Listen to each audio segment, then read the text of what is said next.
confidence, and we're talking about confidence this week. When Viktor Seribriakoff, I ought to get some points for producing that name, for pronouncing it.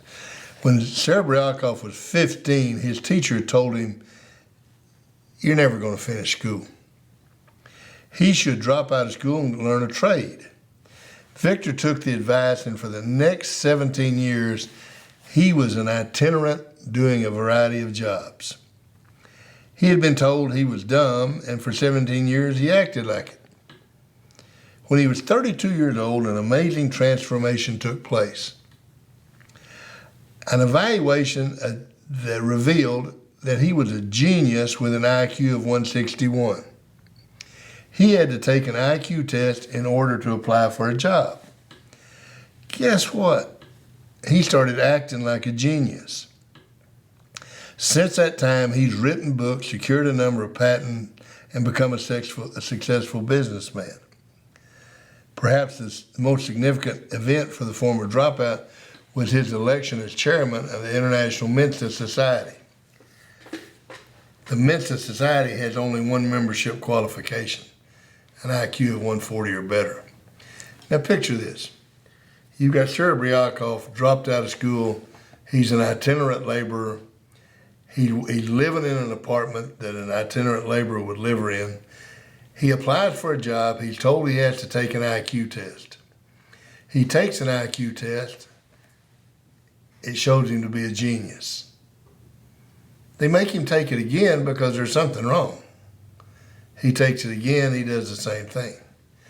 He goes home and he looks in the mirror, and instead of looking at a dumb dropout, he's looking at a genius. So what do you think he says to himself?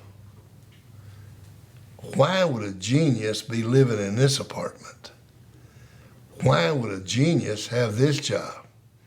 So he goes out and he applies to college. He gets a college degree. He develops patents. He becomes a very successful businessman. Now let me ask you this, and this is an important question.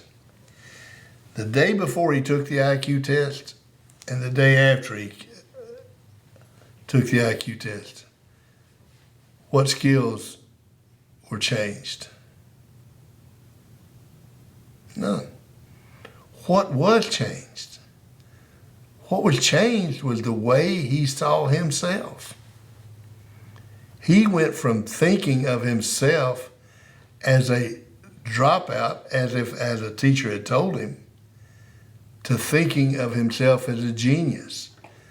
The picture he had of himself, this portrait that he had in the back of his mind, and that portrait is so important because it determines how you're going to perform.